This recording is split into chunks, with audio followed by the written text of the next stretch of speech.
தங்கமும் மணியும் ஜாலியா பேசிட்டு வந்துகிட்டு இருக்கும்போது மணி வானத்துல இருக்க 3 ஸ்டார்ஸ பார்த்ததும் அத தங்கத்துக்கிட்ட காமிச்சு வா டெரஸ்ல போய் பாப்போம், அங்க இருந்து பார்த்தோம்னா இன்னும் நல்லா தெரியும்னு கூப்பிட்டு வந்து 2 பேரும் சேர்ந்து அதை ரசிச்சு பார்த்துக்கிட்டு இருக்காங்க.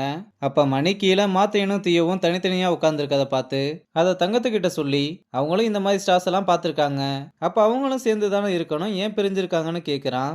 அதுக்கு தங்கமும் சிரிச்சுக்கிட்டே லைஃப்ன்றது அவ்வளவு ஈஸி இல்லைன்னு சொல்றா. நீ சொல்றதும் சரிதான், ஆனா எனக்கு என்னமோ இதெல்லாம் சீக்கிரமா சரியாயிரும்னு தோணுதுன்னு சொன்னதும் தங்கமும் இதை கேட்டு கியூட் ராணின்னு அவனை கொஞ்சரா. கீழே மாத்தையனும் அம்மா பேசின வீடியோவை பார்த்து ரொம்ப கஷ்டப்பட்டு அழுதுகிட்டே அங்க இருந்து கிளம்புறான். அப்படி கிளம்புனவன் நேரா அம்மாவை பார்க்க பாருக்கு வர அம்மா அங்க உட்காந்து குடிச்சுக்கிட்டு என் பையன் ரொம்ப நல்லவன், நல்லா படிப்பான், ஆனா நான் தான் அவனுக்கு சரியான அம்மாவா இல்லைன்னு புலம்பிக்கிட்டு இருக்காங்க. இதை மாத்தையனும் பார்க்கும்போது ஜாக்கி அவனுக்கு விடாம கால் பண்ணிக்கிட்டே இருக்க அவனும் கட் பண்ணி விட்டுக்கிட்டே இருக்கான். இந்த பக்கம் அம்மாவும் நிறுத்தாம அவன் என் மேல ரொம்ப பாசம் வச்சிருக்கான், கண்டிப்பா என்ன அவன் பார்க்க வருவான், நான் இப்படி குடிக்க கூடாது, அவனுக்கு சுத்தமா பிடிக்காதுன்னு சொல்லிக்கிட்டு இருக்கதை பார்த்து எதுவுமே பண்ண முடியாம அழுதுகிட்டு இருக்கான்.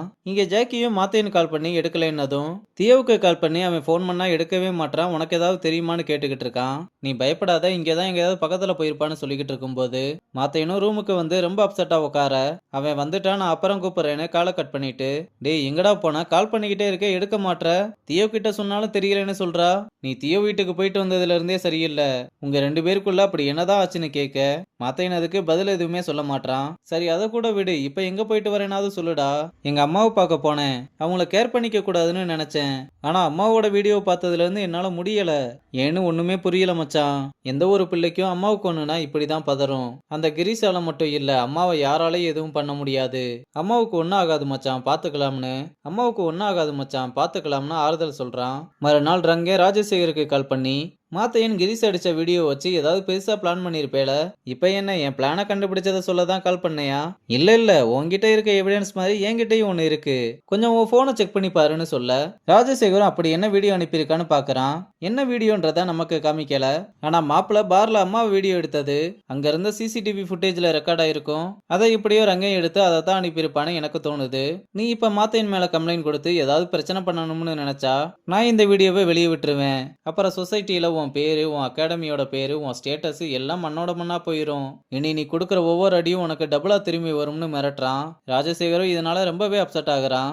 அப்புறம் நம்ம பசங்களை கூப்பிட்டு இன்னைக்கு ஆபீஸ்ல ஆடிட்டிங் நடக்கிறதுனால நம்மளால பிராக்டிஸ் பண்ண முடியாது, அதனால கேர்ள்ஸ் எல்லாம் ஜிம்முக்கு போக சொல்லிட்டு நம்ம பசங்களை லோக்கல் கிரவுண்ட்ல போய் விளாட சொல்லி அனுப்புறான். அப்புறம் நம்ம பசங்களும் கிரவுண்டுக்கு வந்து ஒரு சேஞ்சுக்கு கிரிக்கெட் இல்லாம ஃபுட்பால் விளாடலாம்னு கிளம்பும் போது மாத்தையனோட ஃப்ரெண்டு அவன் கேங்கோட வந்து டோர்னமெண்ட்ல கலக்கிட்டீங்க, டோர்னமெண்ட்ல ஃபர்ஸ்ட் எல்லா மேட்சுமே தோத்துட்டு கடைசியில எல்லா மேட்சும் ஜெயிச்சிங்க பாத்தீங்களா, சூப்பர் ப்ரோன்னு பாராட்டிட்டு வாங்க ப்ரோ நம்ம எல்லாம் சேர்ந்து விளாடலாம், உங்க கூட விளாண்டா எங்களுக்கும் பெருமையா இருக்கும்னு சொன்னதும் நம்ம பசங்களும் சரி நம்மளை பத்தி பெருமையா பேசுறாங்களேன்னு ஒத்துக்கிறானுங்க.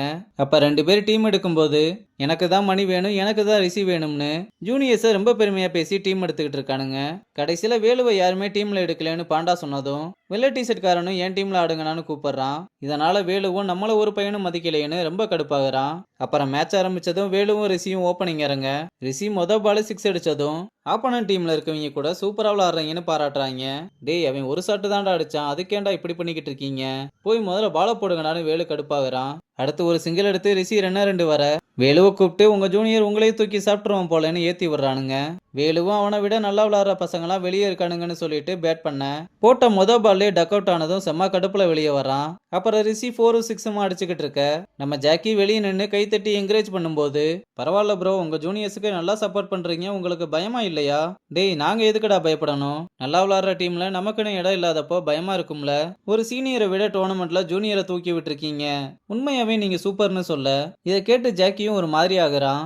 இந்த பக்கம் ரிஷியும் விடாம அடி வெளுத்துக்கிட்டு இருக்க அங்க பாருங்க ப்ரோ எப்படி கேஎல் ராகுல் மாதிரி சூப்பரா விளாடுறாருன்னு சொல்லிக்கிட்டு இருக்கும்போது அப்ப வேலு வந்து ஏண்டா ஒரு மேட்ச் ஏதோ நல்லா விளையாடிட்டா ஓவரா பேசுவீங்களா, டேய் மச்சான் விடுறா நம்ம ஜூனியர்ஸ் தானே, இல்ல மச்சான் ஓவரா பண்றானுங்கன்னு கடுப்புல கிளம்புறான். ஜாக்கி இதை நினைச்சு ஃபீல் பண்ற மாதிரி காமிக்கிறதோட இந்த எபிசோட முடிச்சிருக்காங்க.